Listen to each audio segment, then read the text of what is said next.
धरती पे जिंदगी एक कमाल है। ये लाखों सालों से बदलते रहने की कहानी है। ये बदलाव ही एवोल्यूशन है। ये वो तरीका है जिससे लाइफ फॉर्म्स पीढ़ी दर पीढ़ी बदलते रहते हैं।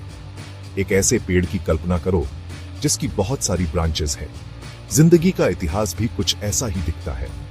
हर ब्रांच एक अलग स्पीसीज को रिप्रेजेंट करती है। कुछ ब्रांचेस छोटी होती है। ये उन स्पीसीज को दिखाती है जो एक्सटिंक्ट हो गए।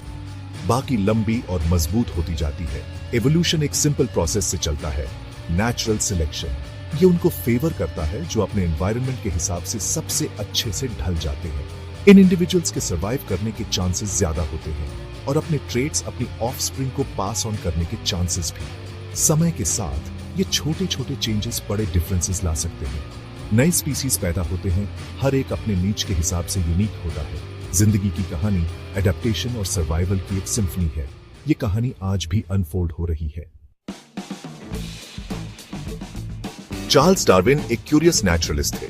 उन्होंने धरती पे जिंदगी के बारे में हमारी समझ को हमेशा के लिए बदल दिया। 1826 में उन्होंने अपनी groundbreaking book on the origin of species publish की। डार्विन का theory of evolution by natural selection modern biology का कॉर्नरस्टोन है।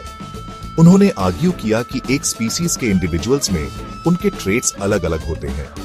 कुछ ट्रेट्स दूसरों से ज्यादा एडवांटेजेस होते हैं। जिनके पास बेनिफिशियल ट्रेट्स होते हैं उनके सर्वाइव और रिप्रोड्यूस करने के चांसेस ज्यादा होते हैं। डार्विन ने आर्ग्यू किया कि यही प्रोसेस एवोल्यूशन की ड्राइविंग फोर्स है। इसी तरह स्पीसीज समय के साथ बदलते हैं। इसी तरह नए स्पीसीज पैदा होते हैं। डार्विन का काम रेवोल्यूशनरी था। इसने उस समय के प्रिवेलिंग व्यू को चैलेंज किया कि स्पीसीज फिक्स्ड और अनचेंजिंग होते हैं। उनके आइडियाज ने डिबेट और कंट्रोवर्सी को जन्म दिया, लेकिन उनकी इनसाइट्स ने ऑल लिविंग थिंग्स के इंटरकनेक्टेडनेस की हमारी मॉडर्न अंडरस्टैंडिंग की नींव रखी। डार्विन का थ्योरी एक बहुत बड़ा लीप फॉरवर्ड था, लेकिन यह कहानी का अंत नहीं था।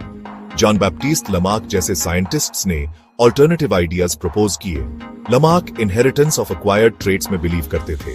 वो सोचते थे कि एक ऑर्गेनिज्म की लाइफ टाइम में एक्वायर किए गए कैरेक्टरिस्टिक्स उसकी ऑफस्प्रिंग को पास डाउन किए जा सकते हैं। उदाहरण के लिए, एक जिराफ जो ऊंचे पत्तों तक पहुंचने के लिए अपनी गर्दन खींचता है, वो अपनी ऑफस्प्रिंग को एक लंबी गर्दन पास ऑन करेगा। हालांकि लमार्क का थ्योरी पूरी तरह एक्यूरेट नहीं है, लेकिन इसने एवोल्यूशन के एक इंपॉर्टेंट एस्पेक्ट को हाईलाइट किया, एक ऑर्गेनिज्म और उसके एनवायरनमेंट के बीच इंटरैक्शन। 20th सेंचुरी में मॉडर्न सिंथेसिस एवोल्यूशन का एक कॉम्प्रिहेंसिव थ्योरी सामने आया। ये डार्विन के नेचुरल सिलेक्शन को जेनेटिक्स की हमारी अंडरस्टैंडिंग के साथ कंबाइन करता है। ये सिंथेसिस एवोल्यूशन कैसे काम करता है, इसकी एक मोर न्यूआंस्ड और कंप्लीट पिक्चर प्रोवाइड करता है। ये एक्सप्लेन करता है कि म्यूटेशंस के थ्रू वेरिएशंस कैसे अराइज होते हैं। ये भी एक्सप्लेन करता है कि ये वेरिएशंस जेनरेशंस के थ्रू कैसे पास डाउन होते हैं। सेक्शन 4, अपनी जड़ों का पता लगाना। एप्स से होमो सेपियंस तक इंसान प्राइमेट्स हैं। एप्स और मंकीज के साथ हमारा एक कॉमन एंसेस्टर है।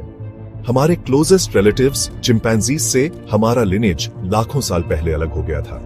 ह्यूमन एवोल्यूशन की कहानी रिमार्केबल एडेप्टेशंस की एक सीरीज से मार्केट है। हमारे अर्ली एंसेस्टर्स ऑस्ट्रालोपिथेसीन्स बाइपेडल थे। इसका मतलब है कि वो दो पैरों पे सीधे चलते थे। इससे उनके हाथ टूल्स यूज करने के लिए फ्री हो गए। होमो हैबिलिस हैंडीमैन अपनी टूल मेकिंग एबिलिटीज के लिए जाना जाता है। होमो इरेक्टस अपने बड़े ब्रेन और लंबी लेग्स के साथ अफ्रीका से बाहर निकला। ये दुनिया के दूसरे पार्ट्स में माइग्रेट हुआ। निएंडरथाल्स हमारे closest extinct relatives, skilled hunters और टूल मेकर्स थे। वो यूरोप और एशिया में रहते थे। आखिरकार होमो सेपियंस हमारी स्पीसीज अफ्रीका में इमर्ज हुई। हम अपने लार्ज ब्रेन्स, कॉम्प्लेक्स लैंग्वेज और डाइवर्स एनवायरनमेंट्स में अडेप्ट करने की रिमार्केबल एबिलिटी से कैरेक्टराइज्ड हैं।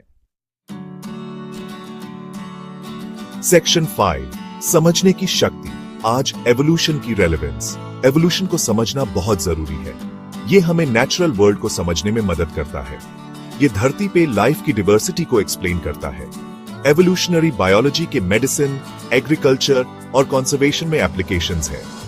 उदाहरण के लिए, ये समझना कि बैक्टीरिया एंटीबायोटिक्स के रेजिस्टेंस को कैसे इवॉल्व करते हैं, हमें इन्फेक्शियस डिजीजेस से लड़ने के लिए नई स्ट्रेटजीज डेवलप करने में मदद करता है। प्लांट और एनिमल एवोल्यूशन का नॉलेज हमें सस्टेनेबल एग्रीकल्चरल प्रैक्टिसेस डेवलप करने में मदद करता है। पास्ट को स्टडी करके हम दुनिया में अपनी जगह को बेहतर तरीके से समझ सकते हैं। हम ऑल लिविंग थिंग्स के इंटरकनेक्टेडनेस की सराहना कर सकते हैं।